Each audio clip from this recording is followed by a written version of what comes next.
Merry Christmas! This is Chris. Yeji. Welcome back. So, here's the big news of the day is Elon Musk is starting a new AI company called XAI. Everything's got X in it. X. Yeah, he likes that letter or number X. Because it could be a number, it's number 10, or it could be letter X. Yeah. So, he recently announced that he borrowed, well, not borrowed is the right word, we'll say raised. They use the word raise. Raised $6 billion. And total, they're saying the company's worth $40 billion. And we don't have this conversation about is it worth it to start an AI company. And in fact, we're going to ask the AI what they think. So let's see. Hey AI, how you doing? Hey there, I'm doing well. Thanks for asking. It's nice to chat with you. Yeah, and we like to chat. I'm curious, is it good to start a new AI company? That's a tough one. With a lot of pros and cons to weigh, the AI world's super exciting right now, but it's also really crowded. Do you have a specific idea in mind for your company? I want to make an AI company to compete with all the popular AI companies to be a chatbot. What do you think about that? Chatbots are popular, but there's a lot of competition out there already. To stand out, you'd need to offer something really unique or special. Okay. Do you have any ideas for how your chatbot would be different? So let's talk about that. How could you make a chatbot different these days? So, do you have any ideas? Yeah. Because you have an idea how they work, right? I'll give you one that Elon tries to do with his Grok. He tries to give his robot kind of like an attitude, like tells a lot of jokes, or a little bit rude sometimes. Like it's not polite, basically, right? Yeah, but do you want that kind of in a robot? maybe if I'm single, maybe that's fun. But if you have kids, I never let kids play with that. So that would be violent and sexual. Yeah. So that would limit your audience to just adults. So maybe not a great business model.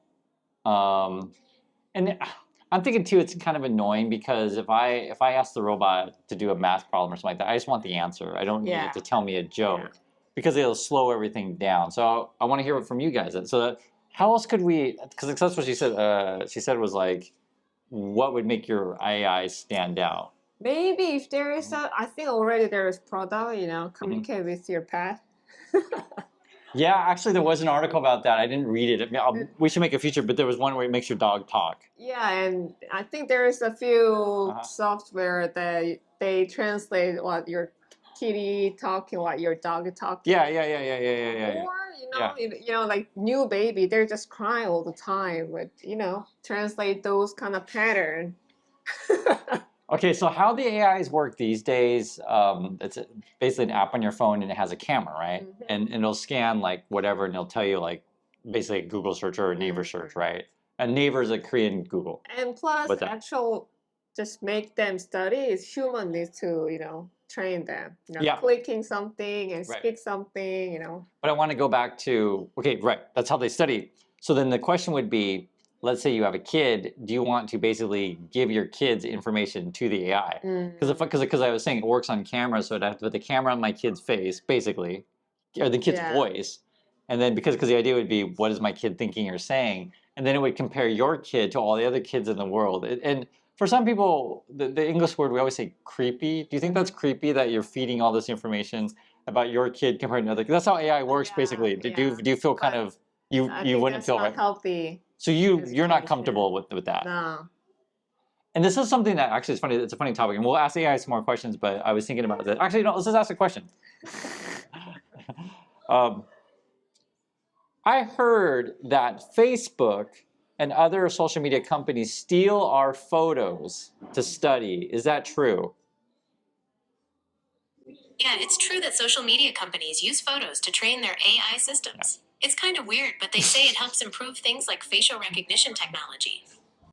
Can I opt out or choose to not have my photos studied by social media companies? Yep.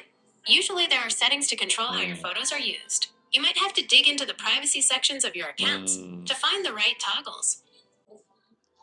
So I heard that, when you do the post on Instagram, sometimes you say 10 years ago, like 10th anniversary, so they know that picture is 10 years from certain periods, so they compare, how people age, how people celebrate. Yeah.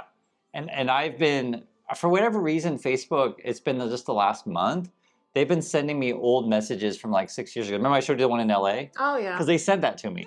Yeah, I was like, even iPhone does that for you. Yeah, I don't like that function, so I turned it off. But what she said was kind of interesting of how like it's usually in the privacy settings somewhere, but you always have to dig around to find out like how do you turn that function off. And you have to do your password before you check. Yeah, it's a hassle. So one thing that you may not know, and we have to say this because you don't want to say bad words, right? Many of the AIs out there, at least ChatGPT and many, you may not heard this before, but they're trained on adult content. So and I don't know if you guys have heard this before. So if I say like, make me a picture of, we'll say a soldier or something like that, like the soldier will be based on an adult star, and yeah. So that's why they all look kind of they are human, but they all look a certain kind of human because not every human works in that particular type of field of work. If you know what I'm saying. So did you hear that? Did you know that? Yeah, because the other thing too that makes it useful for the AI is they're not wearing clothes, right? Yeah. Right. So it's kind of funny. And the other one about this, the talking about the photo thing, is when the first AI started coming out, where they would take your photo and they would do like a 1980s version of you or a space person of you.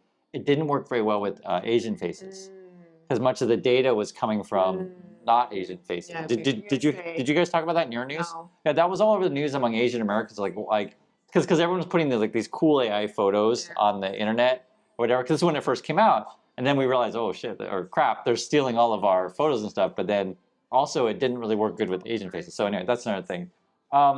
Let's see. Let's see. The thing I want to talk about with the Elon is he's either raising money, borrowing money, right? So I'm curious what the AI thinks about that. What do you think about borrowing money for starting a company? Borrowing money to start a company can be risky, but it also comes with the chance for big rewards. It really depends on your business plan and how confident you are that it'll succeed. Have you thought about things like loans or looking for investors? Oh, also, just so you're aware, I'm not a financial advisor, so please don't rely on me for financial advice. What percentage of new companies fail? It's hard to say exactly, since different studies show different numbers, but generally, about half of all new businesses fail within the first 5 years. I thought it was more than that, though. I thought, and this is where the AI, where it's not perfect because you don't know where the data is coming from. What's that? What kind of industry? Yeah. I mean, we could ask people more specific. You want to try that? Okay. Let's try this. This is kind of funny. What percentage of AI companies fail? Unfortunately, the failure rate for AI companies is pretty high. Some studies put it as high as 90%. It's a really tough field, so you'd need to be prepared for a lot of hard work and maybe even some setbacks. So that's the question I posed to you. Elon Musk is starting a new company, AI company. 90% of them, according to the AI, failed. But for all we know, maybe the AI is discouraging you from starting competition. For all we know, people think it's Elon. He can do anything. What do you think about that? Does that sound so? Okay, here's my impression of it, and you guys can let me know yours. I always thought for new businesses it was 1 out of 20 are. Is that success? Is that the right word? Because that might even be too high. 5% is too high even. It might even be too high. I don't know. Well, because it depends. You're comparing restaurants, right? Well, there was a study, because I read so much crap.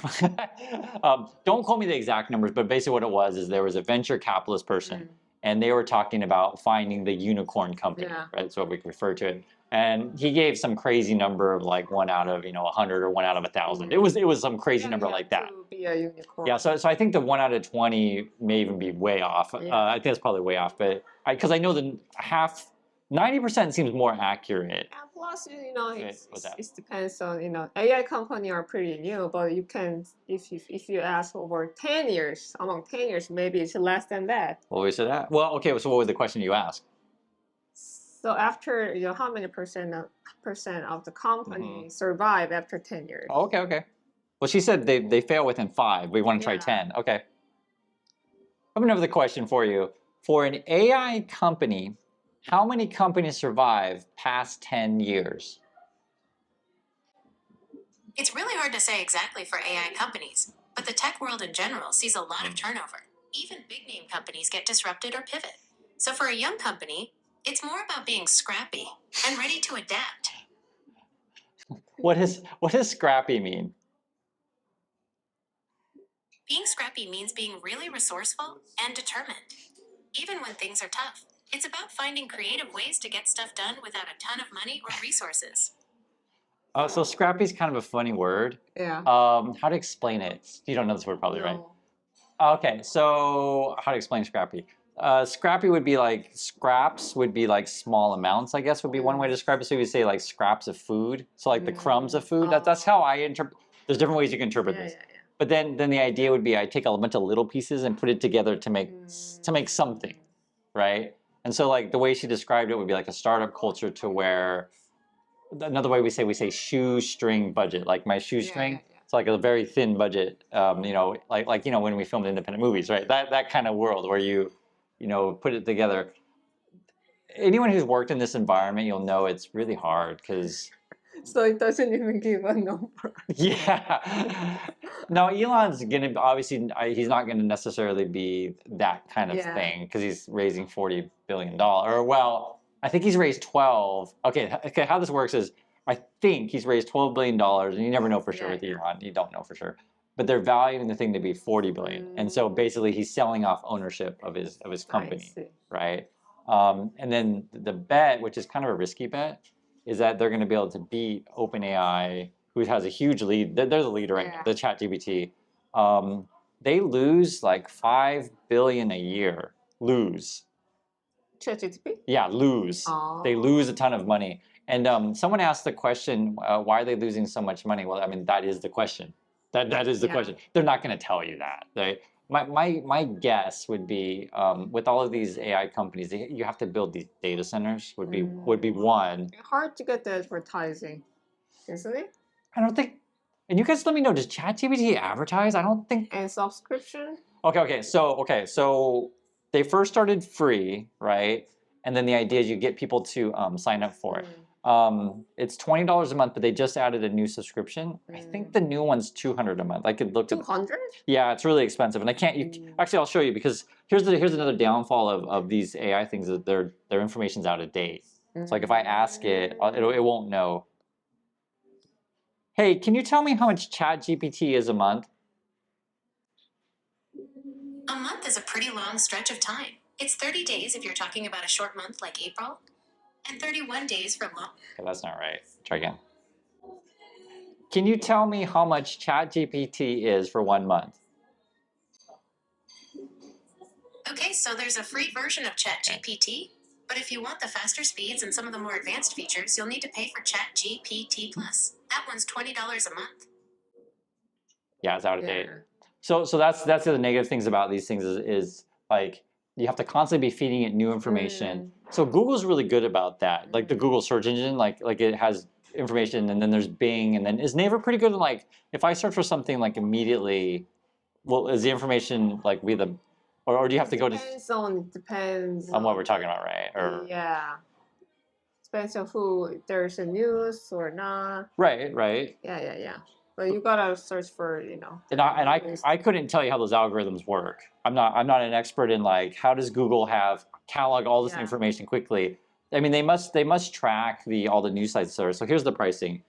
It's free. This is ChatGPT 20, and there's a new one 200. Yeah, it is 200. Yeah, it's 200. And I don't know how many people are signing up for that one. And that's because they're losing so much money. They gotta bring. Yeah, so that's why, because when people ask, because I make the Elon going bankrupt videos, there's a real possibility.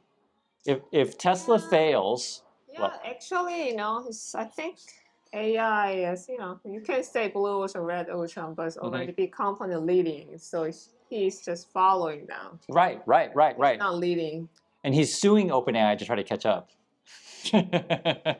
Just need more money. Yeah, it's funny because Zuckerberg's on his side too, because he's behind also, right? This is a dirty game. If you guys remember, did you? Not just What's that? you know, like China, like other companies Yeah. in Korea. Do you guys have chatbots yet in Korea? Have you heard about these things? I think the Kakao has a Had chatbot. this concept, and then you would develop it The in. neighbor Genie They would develop in Korean first, probably. should be. Yeah, because the guy, because you guys, people who only speak English, they wouldn't necessarily think, oh, it's only available in English, but there's people all around the world, right? So, for example, I don't know if ChatGPT works. I could ask. Well, we don't want to demonstrate it, but I don't know how well they work in like every language around the world, because they usually starts with English and then it'll expand to a few others, right? Because translations are kind of tricky for these complex conversations, and the other thing too I was thinking about is when these things usually first start, computers or AI or whatever, to start with math, because that's kind of a universal language, right? So that's why I think coders is popular with any kind of math stuff. Any other questions for the AI, thinking about whether or not a company would fail or not? It's kind of an interesting, funny to ask the AI about AI. Yeah. Do you have any questions you want to ask it? Like how shortly they can lose how much money they Okay. raise. Hey, what's the typical burn rate of capital for an AI company? That's a tricky one, since it can vary wildly depending on the size of the company, what stage it's in, and what kind of AI. Okay. So it's really a mixed bag when it comes to AI companies. Mm-hmm.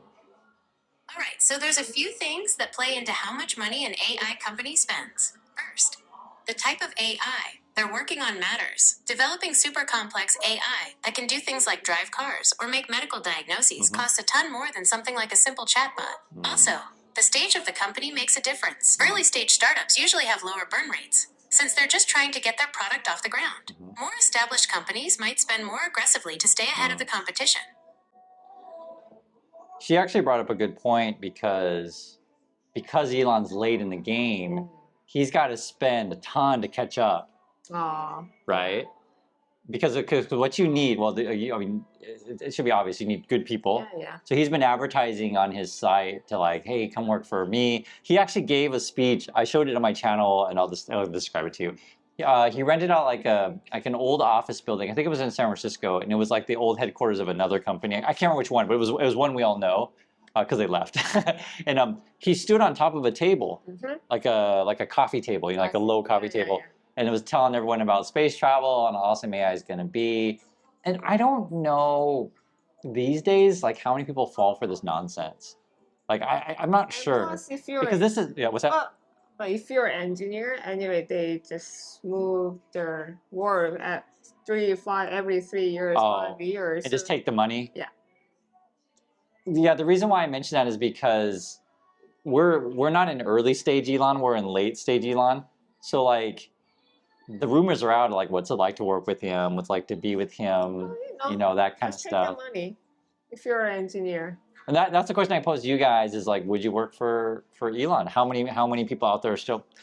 Yeah, but if you're talented, you can go anywhere these days. Yeah, I know, but these AI engineers are in hot demand. Yeah, so seriously. they're already, got good salary, but if he offers double, triple. Yeah, we'll see what I think. Then he kind of messed up the market, because Elon put a bunch of money to buy out the market. Other company has to follow that, catch up the salary. Yeah. No, you're right. Yeah. But Elon doesn't like to pay his people that much, but you have no choice if you're trying to catch up. So, yeah. Or he just still there, like source and just fire. There's that too, right? And that's actually an interesting part, is like, when you're a coder or when you work for a company, does your work belong to you? There was one guy recently, it was kind of a funny one. He actually quit Elon. He was like head of hardware for his robot driving. This was announced recently, and then he went to go work. I think it was like it was either Google or something else. It was like a big company. I just don't remember, guys. I made a video on it. You can find another video, but trust me, I'm not just making stuff up. And he also used to work for Apple. So there was a guy who worked for Apple for it was like 7 years, worked for Tesla for like 8 years, and then he left. And I guess he has a bunch of patents, so meaning that he owns a lot of some of his ideas. And then someone made the joke about this, that this is the guy that we all hate. Because I don't know if it's true. I didn't have time to look it up, but I guess the rumor was, or at least a couple of people mentioned it, that he was the one who at Apple invented the dongle. Do you know what that means? Dongle? Dongle is that thing that like plugs into your phone because they made the 8-pin? Like 16-pin? it was no well the dongle was like because we all had to use the lightning port thing. Yeah. And so then we all had to have like if you want a headphone because there was no headphone place to and there was no so the dongle was the thing you had to buy to plug in your phone to put your headphones in. I see. And so then we called it like dongle hell because we never you never bought a dongle. Yeah, I didn't buy one because I didn't want to buy one, but that's no one liked it. So basically he was responsible. I think that he was responsible for that. And it's important for Tesla and stuff like that because they use we call it dongle or plug-in to plug in, say, the charging thing, that kind of thing. I know we're getting off on a tangent. Point being, though, people matter a lot, right? Sure. There's going to be some people who are going to be stars in this AI, space, and some that are not. The other cost is going to be the data centers. So right now, and this is actually an important one. The CEO of NVIDIA, Jensen Huang, he's kind of like he's similar to Elon. He says a bunch of like stuff of how they're all going to be rich and everyone's going to use our chips and we're going to grow forever. They're kind of friends, kind of. And so Elon is always trying to. Everyone's trying to. We say, do you know what it means to cut in line? Everyone's trying to cut in line to get the order of the chips. Yeah, because NVIDIA keeps saying they can't make them fast enough. People keep wanting them. So right now in Silicon Valley, it's funny that it's how when you think about it. I was thinking of the conversation with AI is useful in the sense of it reminds me of stuff to talk about, but it's all about who can outspend your opponents to get those chips fast, get those people fast, and then get on the ground to establish, your company. I think OpenAI is so far ahead, though. That's the question I pose to you guys, and this is the question: can Elon catch up to OpenAI? He's behind technology. He's behind in people. Theoretically, he could catch up in money, right? Theoretically. Yeah. There was a funny thing too that with the news that Elon was pissed off and he was suing. Part of the lawsuit was OpenAI said if you invest in our company, you cannot invest in Elon's company. Yeah. Well, doesn't it make sense? Because a bank could actually invest in just all of them.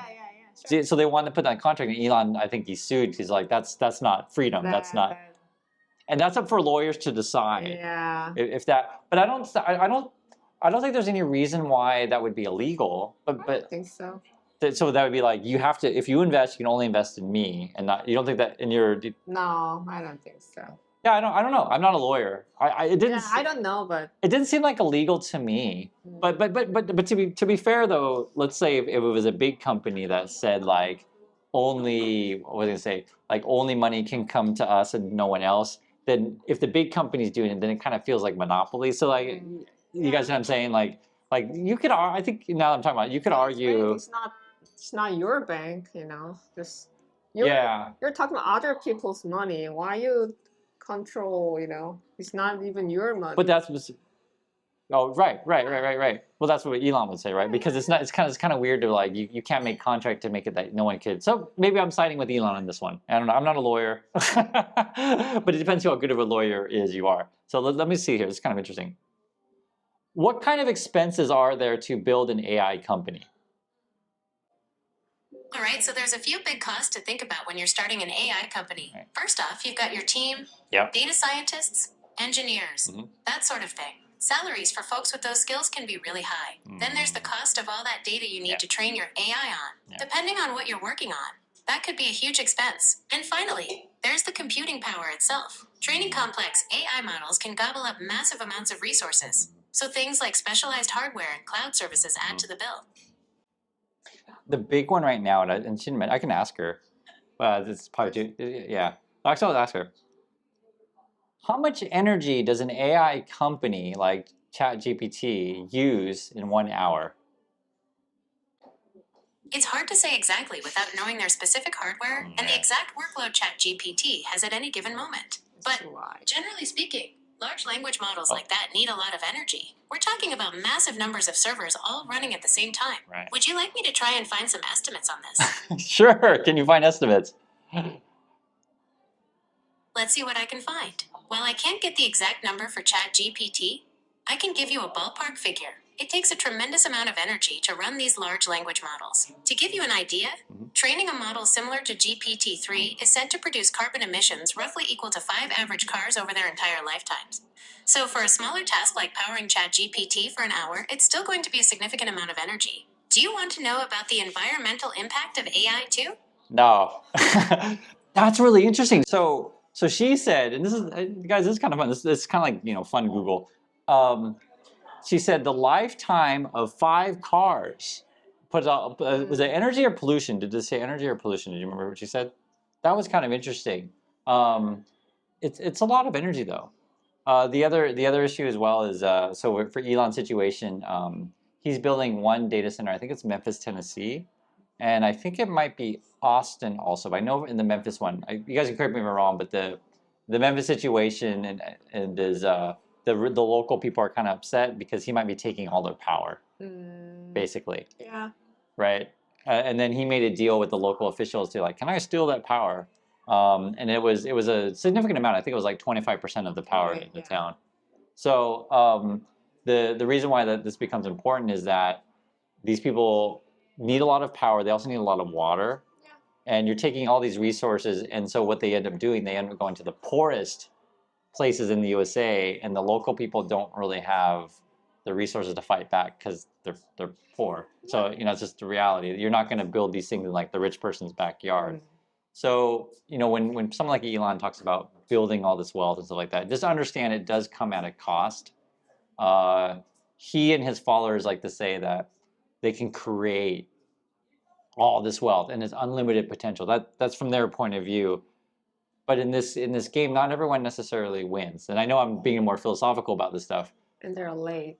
Yeah, Elon's late. They got to spend a ton of money, and he's going to do it in a way that's going to end up hurting people who are, I'll just say this, the worst situation of us. And so that's one of the things I really dislike about Elon in many ways.